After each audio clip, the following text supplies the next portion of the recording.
Here's something that we learned from King David. King David, as many of you know, was the author of a great number of the Psalms that we have in the book of Psalms in the Old Testament. Many of his Psalms are a deep reflection of his current circumstances. And we often think that praise is just something that should be reserved for those moments when we are feeling really up and really excited, when we can say, God, thank you, thank you, thank you. But in David, we get something that's completely different. We get David living out his life, and whether it's going well, or whether he has sinned horribly, or whether he is in trouble and he is afraid, he turns it into a song. It's what he does.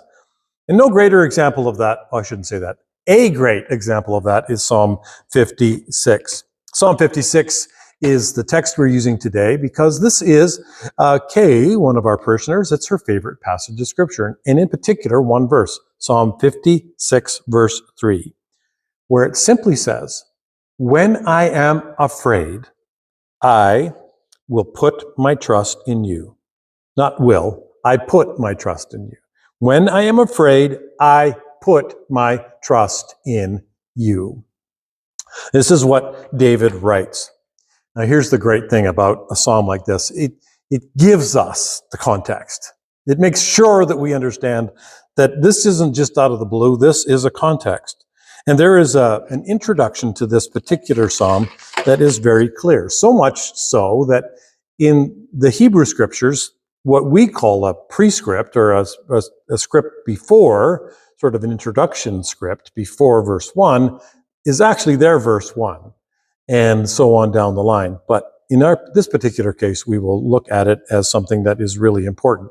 Here's what it says in this psalm. It says, this psalm of a moment in time when David was afraid and when he was being pursued by his enemies, this psalm isn't just a poem of lament that you're just supposed to read when you're not feeling very good. It is supposed to be it's supposed to be sung.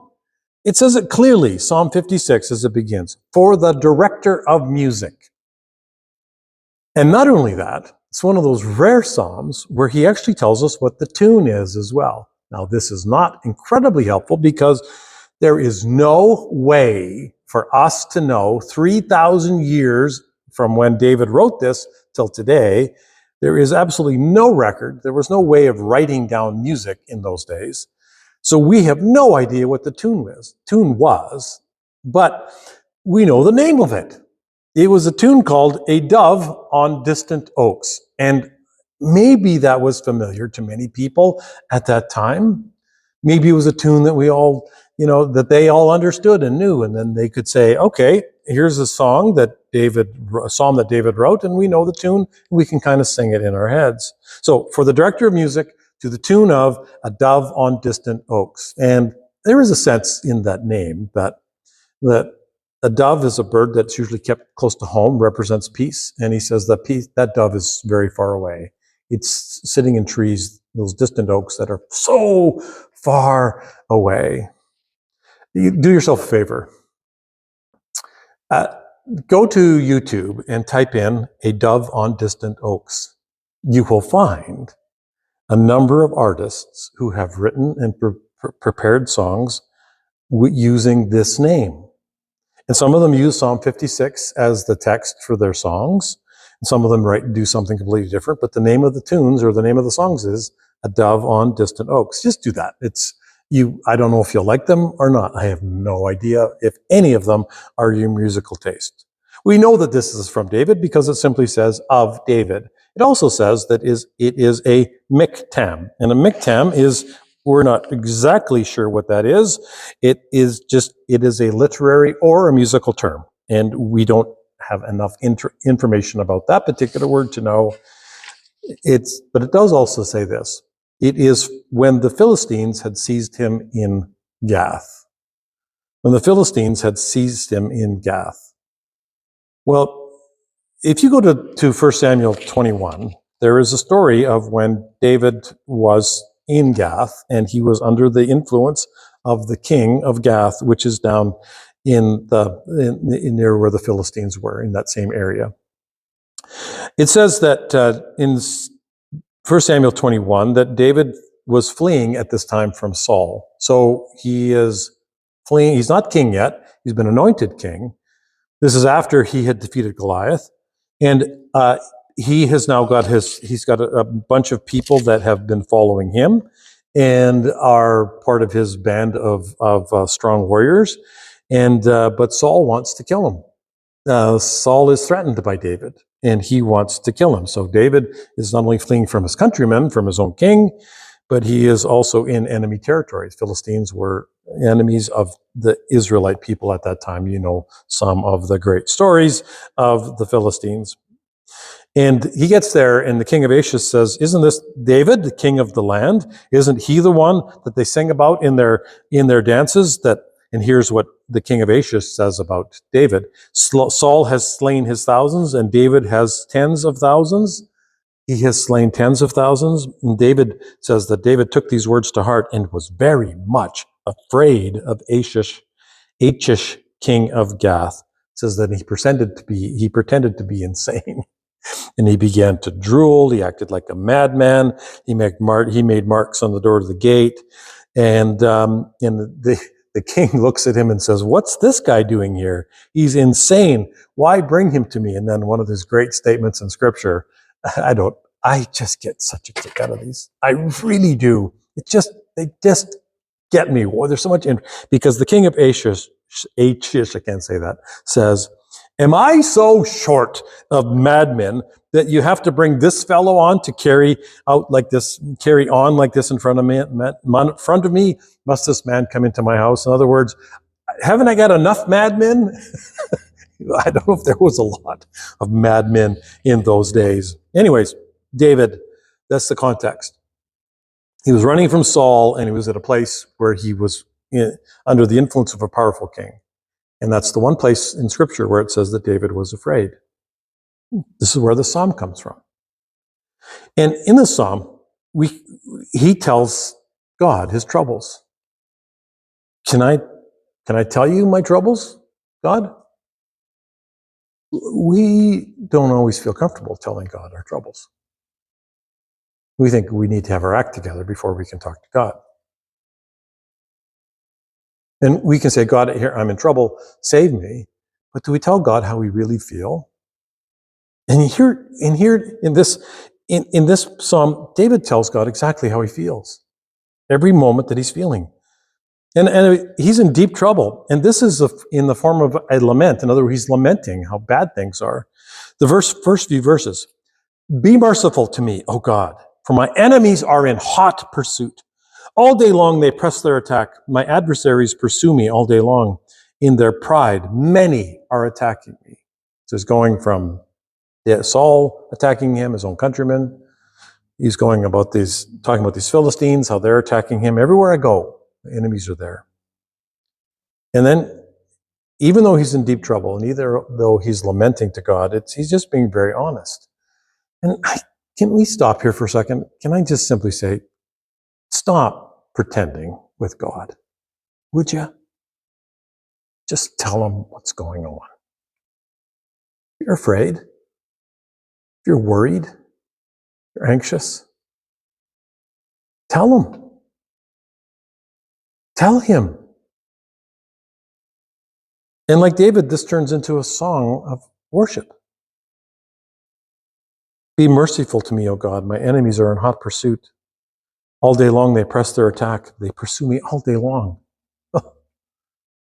Imagine how weary he was. Then in verse 3, there's these key verses that we find in verse 3 and 4, where we find the truth. Even though he's afraid, even though he's being pursued on all sides, he says, "When I am afraid, I put my trust in you. In God, whose word I praise. In God I trust, and am not afraid. Because what can mere mortals do to me?" And here we have this amazing moment of perspective. What can mere mortals do to us? You know, the people that seem to have all the power and authority over us, what can they do to you? And I know this may sound like it, I don't want you to feel that I'm saying no. It's okay to be afraid, but ultimately, anybody who's ever faced persecution, the ones that have risen above the persecution, have always said the same thing. These are just humans. These are mere men. God's on my side.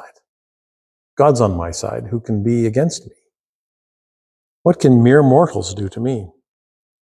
Well, those verses, hang on to those verses 3 and 4. In God I trust, and I'm not afraid. What can mere mortals do to me?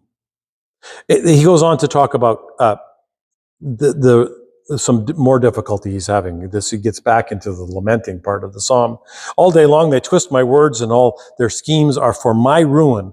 They conspire and they lurk and they watch over my steps, hoping to take my life. Because of their wickedness, God, do not let them escape. In your anger, God, bring the nations down.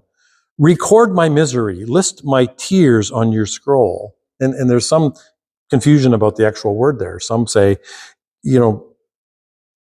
put all my tears into a wineskin. In other words, save them so you can see how many there are. Are they not in your record?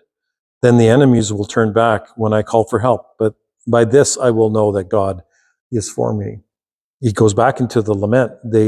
They're after me, but I'm going to turn this to praise. You go back to verse 3. When I'm afraid, I'm simply going to put my trust in you. I'm going to acknowledge that God, you're in control and that I do not have to be afraid. And he finishes with these great words, verses 10, 11, 12, and 13, the last 4 verses, where he says, in God whose word I praise, in the Lord whose word I praise, in the Lord I trust and am not afraid. What can man do to me? I am under vows to you, my God. I will present my thank offerings to you, for you have delivered me from death and my feet from stumbling, that I may walk before God in the light of life. And he says, even though I'm going through a difficult time right now, I know that I'm going to sing a song of deliverance. And that's why and how David can take a moment when he is really afraid and he can turn it into a song of praise to the tune of a dove on distant oaks. He just makes this great conclusion. In God I will trust and I will not be afraid. And we get there when we are honest with God about how we feel. Kay helped me out a lot in this sermon when she said, someone wrote this once and I wrote it down and I want to give it to you. And she said, this is what she has underneath this verse on her fridge, which is simply this, and just listen carefully. When I am afraid, I will trust in you. When I am anxious, I will trust in you. When I am angry, I will trust in you. When I am lonely, I will trust in you. When I am misunderstood, I will trust in you. When I am shunned, I will trust in you. When I am slandered, I will trust in you. These are all the things that were happening to David. He was afraid. He was anxious. He was a bit angry at some of the things that were happening to him. And certainly he was lonely, felt all alone. Everybody seemed to be against him, misunderstood and shunned and slandered. He understood all that. And David says, I will put my trust in you. I wonder sometimes if we truly acknowledge the fear that we have. As a child, I remember being afraid only a few times in my life. I remember being afraid when my dad was not home because I felt so much comfort and so protected when he was home. Not that my mom didn't do a great job, she did, but I always felt not afraid at all when my dad was there. I remember that. I also know that there were times, it was so drilled into us at my age, when I grew up in the 60s, born in 1959, you can figure out how old I am.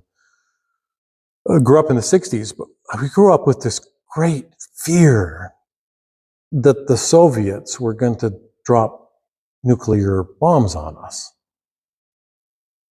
I remember laying down in bed one night and I heard a plane flying way off in the distance. And I thought to myself, is that them coming to bomb us? And I know there's great fear. I feared when my children came into this world. What kind of world are my children going to face? Now I feel the same thing for my grandchildren. What kind of world are my grandchildren going to face? What's happening? And there can be great cause for fear. Just think of what we've been through in the last 3 years. It was an unbelievable element of fear that rose up in all kinds of people.